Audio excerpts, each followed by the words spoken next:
Have you ever played One Word Story? It's a very simple game.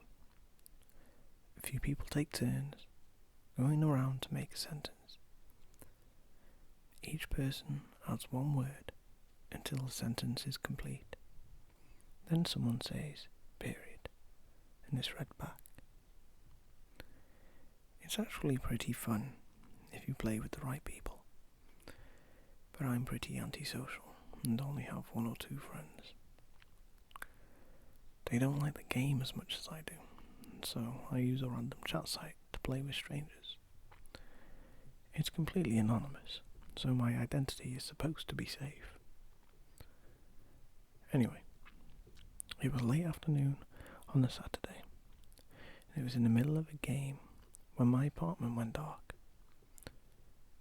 It was probably caused by the weird heat we've had all week. Other tenants in my building had complained about the power cutting, about this. It only lasted a few minutes, but when the power came back on, I saw I had been disconnected from the site. When I tried to re-enter, I couldn't. It kept crashing or something, and I kept getting disconnected. I'm easily bored, and was a little more than pissed that I had to finish my game.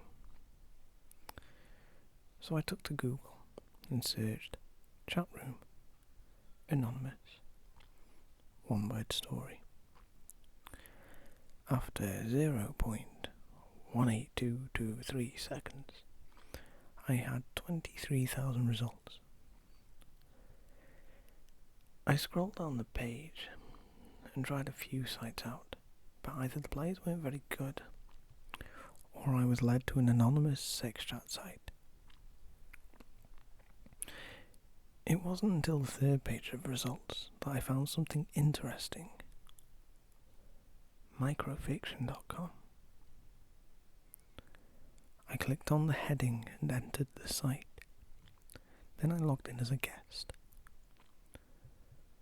I was really surprised to see how dedicated this site was to an overall simple game. Mystery, parody, anime, music, cartoons, horror, film, superstition, and superheroes were just a few of the categories that people could use to play the one-word story. For no particular reason, I went to mystery first and played a few short games. Then I went to horror, then to music, and to a few others. Eventually, I went to take a bathroom break and made sure to bookmark the site so I could visit in the future. The site was pretty well managed. Under each main heading, for example, horror, there were subheadings. These were games being hosted by members. Some games only had a few people in them, as others had 30 or 40. Some were open to anyone. Others were private games that you could only get into if you had a password that the host had sent you. I played for a few hours, really enjoyed myself because everyone here took the game just seriously enough to make each sentence interesting, and also had enough fun to make the whole story funny to read out. It was 10 now, and 10:30 was my self-imposed bedtime, so I resigned to play one more game before bed. Going to mystery for the last time that night, I found a private game. Being the guest on the site, I couldn't message the person and ask to join. And I would have kept looking for a public game, except that the page froze. I refreshed it and saw that the game had been changed to public, with room for one person. I thought about that. A one-on-one game of one-word story. And I felt excited at the possibility that this guy would be just as good as I was, and we could create something really unique. So I joined.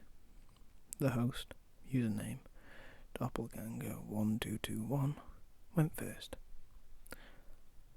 I appeared on screen almost instantly. I was impressed with this guy's bravery, as using I in this game usually led to an embarrassing sentence in the long run. So I rewarded him with a simple enough word that would keep the sentence going. C. He responded almost immediately with you. This was honestly a very amateur tactic. It would make the game harder to finish, and the unsettling approach was never enough to make me quit. I decided to humour him and typed through. His response, your.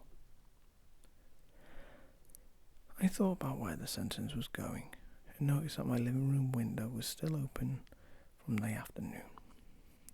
I typed window. His response was a period, signalling the end of the sentence. I see you through your window. I chuckled myself, realizing this guy was a creep. A player who tries to make unsettling or disturbing sentences to scare his opponents into leaving the game. He probably had a friend with him, and they were thinking up ways to scare me. I didn't blame them. My sister and I did the last Halloween that I babysat for my parents. I started the sentence, you. His reply, are. My reply, not.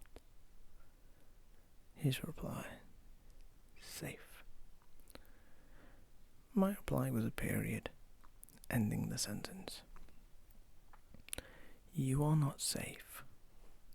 Again, I chuckled, and watched as he started the next sentence. I appeared on the screen. I typed am, which was followed by coming. I thought about ending the sentence there as a slight punishment against the guy for not taking the game seriously. Instead, I typed 4 to see if he would type what I thought would be. He typed you.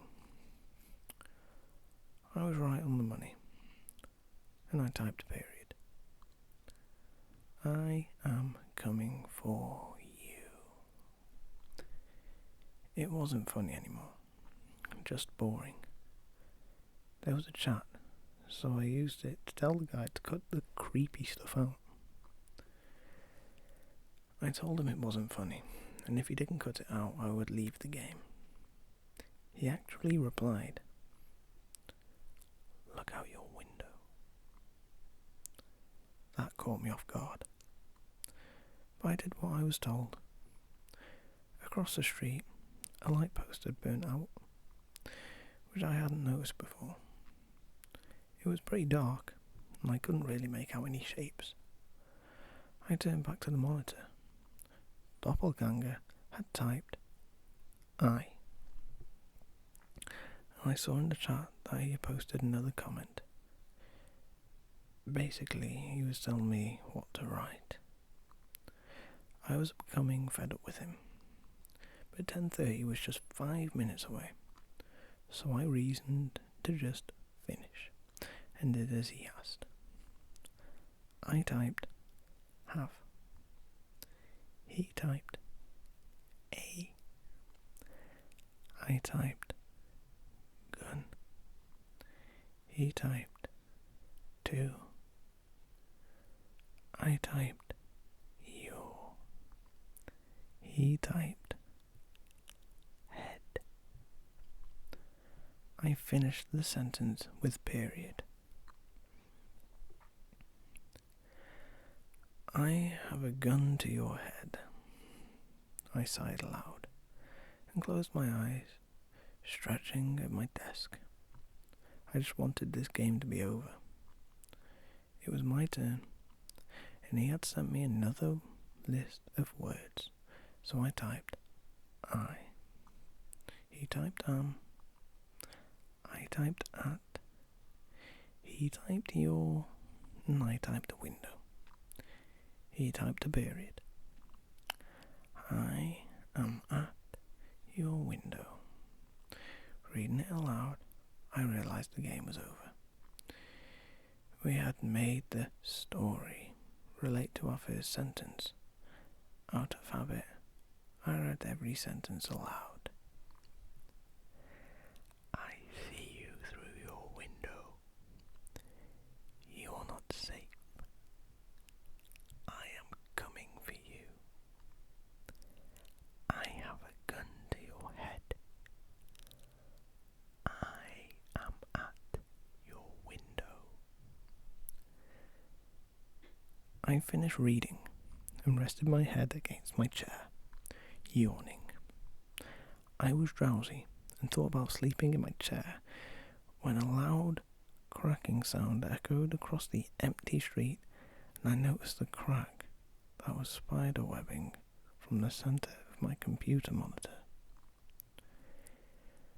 I blinked to full alertness when I saw it. The glint of a bullet sticking out my screen. I turned my head behind me, and I screamed as I saw someone in a mask staring through my window. Out of panic, I dashed out of my chair and into my bedroom. I hid in the closet under a thick pile of dirty laundry and waited, trying to control my rapid breathing as my eyes adjusted to the uncomfortable darkness. It was a few minutes before I heard the soft footsteps. The maniac was in my bedroom. I could see his dark boots and leather pants. He fired the gun again at my bedsheets. He must have thought I was hiding in the covers. He rummaged through my drawers and took something that I thought was money or my prescription medicine. I saw him stalk towards my bathroom and fired a shot into my shower. He looked around in there before turning around and looked under my bed. He was almost level with the floor, so I could see his features. He was at least 6 feet and dressed in all black, except for a mask, which was white with red tear tracks under the eyes and a painted set of crooked, beast-like teeth. He seemed to see perfectly in the dark. I could really only see him because his clothes seemed to be darker than the already lightless interior of my bedroom. After what felt like hours, he stood up and walked out of my room. I stayed in my closet all night, eventually falling asleep, covered by my unclean socks and underwear. I smelled horrible in the morning. The first thing I did was take a shower. I stepped on a bullet that had torn a hole in my shower curtains. Afterwards, I called the police, who told me to come down to the station. I got ready to go, but couldn't find my keys anywhere. While looking through the drawers of my desk, I complained internally about my monitor being busted. I could see the site, the chat room, and the game, and took a picture of it with my phone for the police. Now in the kitchen looking for my keys, it hit me that I had kept them in my dresser drawer, and ran into my room to see if that psycho had taken my keys. I groaned and was about to call my buddy for a ride when I accidentally opened my photo gallery. I was very annoyed with myself until I took another look at the picture I had taken. Something was different in the picture than I had remembered from last night. There was a new line of chat, a single word, a simple question, a word I had used so many times over. I never thought that this word would send shivers down my spine, nor turn my blood to ice in my veins.